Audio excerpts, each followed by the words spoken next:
That's rudimentary bones that has kind of gone smaller and smaller and doesn't have really a function in the horse, but they're still there. It's like the wisdom teeth. We get wisdom teeth, and they don't function because they're normally very bad quality, so they pull them out. So, and the dressage training starts when we mount a horse.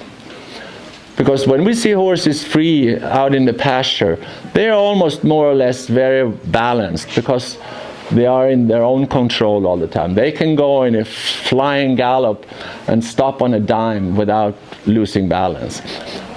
When we start to ride them, we're adding extra weight, and that sets the balance off a little bit. So our job is to first find help them to find the balance with us on, and then start the building process.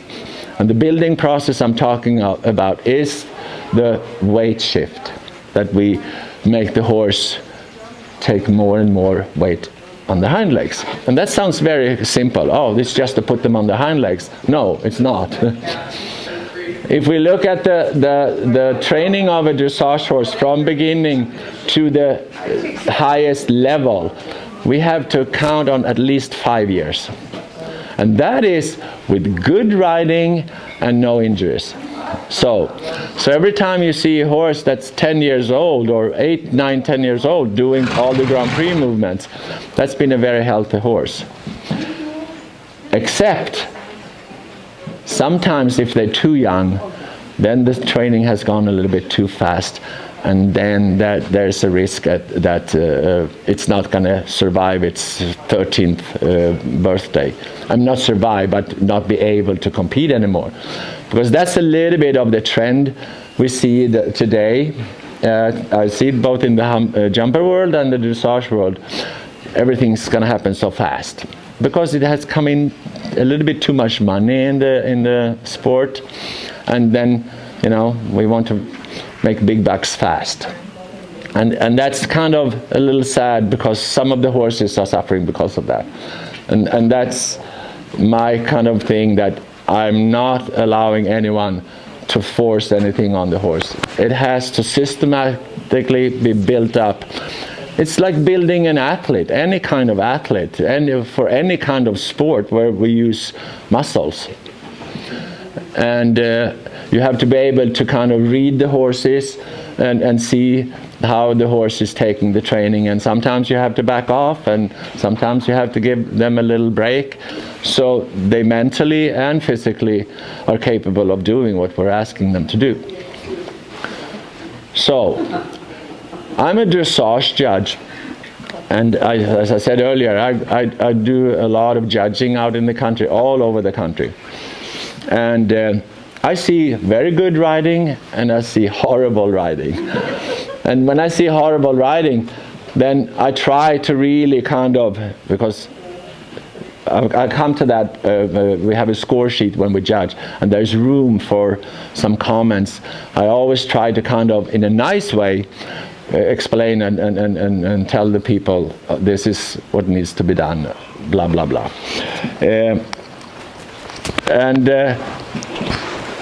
It has actually become a little bit better over the years. When I first moved here, I was already a judge in Sweden, and I could judge up to Prix St. George there.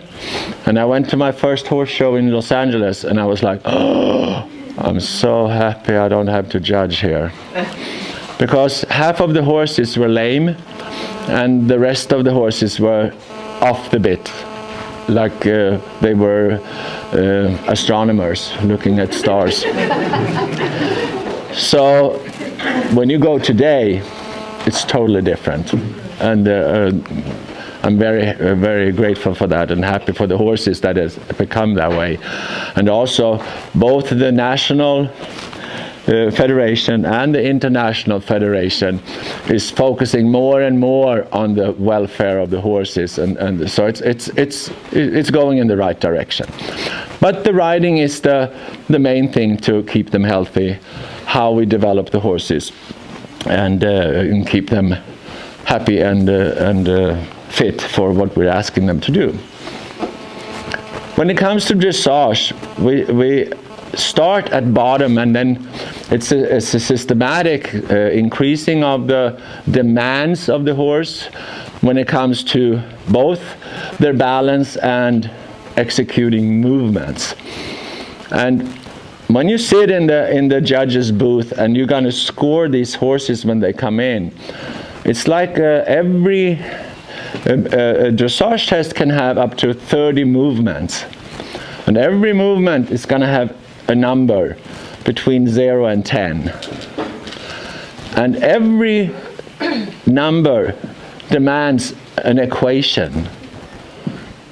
We have to look at the basics, and we have to look at the criteria, how the movement itself is executed, and then we have plus and minus modifiers that can add or deduct. So you can imagine every movement has that equation. So that tells you, when you meet someone who has become a dressage judge, they are very, very well educated. And also, then, of course, the longer you do it, the quicker you can use this kind of formula and come to the number. It's always challenging in the beginning. When it comes to the levels of the test we have, people start to something that called intro. So we have intro A, B, and C. And the first two intro tests only have walk and trot. And then the last intro C has a little canter. And those tests are kind of there to kind of introduce dressage, just thinking of the idea that we are going to be able to have a horse that is obedient enough so we can steer that at a decided pattern. And the pattern is written on the score sheet in what order, on what letters, and what kind of pattern we're going to show. And the demands there are very, very small.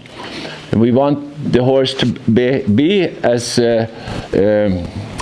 exact on the pattern. So the geometry is one of the main thing in intro tests. And then we want to see that there's some kind of suppleness. And when I talk about suppleness, we have longitudinal suppleness and we have lateral suppleness. And we want the horse to stay as aligned as possible, which means that the front and hind leg is on the same line of travel. Which means that when we go on a bend line, we want to see that the horse is kind of a little curved after that bend line, so the front and hind leg is following each other. That's a very good thing. So that gives high scores. They don't have to be in a frame, but we don't want to see a horse that's resisting that the rider has actually a little contact with their mouth. After we've done with the intro, then we go to training level. And training level and first level, it's not a big difference when it comes to the degree of balance. We want the horse to be in a level balance. I said earlier before that when they're just standing, they have 60% of their body weight on their front legs. We want to at least shift so they are level 50-50. So that's what we call engagement. The horse is landing a little bit further forward under their center of gravity, and that's how they shift their weight. And it's more or less just patterns that we're showing, and then they're adding on that they will see that the horse has a little bit more longitudinal suppleness and throughness. So, I mean, I'm sure you've seen horses that they are a little bit in a round top line. And in first level, the only kind of movement that comes in, except for patterns and a little different length of strides, is leg yield. And that's a suppling exercise. So you have to show that you have learned to do the leg yield correctly, so you have benefits of the movement. And that if you show a good leg yield, you get a good score. If you show a bad leg yield, you get a bad score. Then we start to be a little bit serious when we come to second level, because there are we in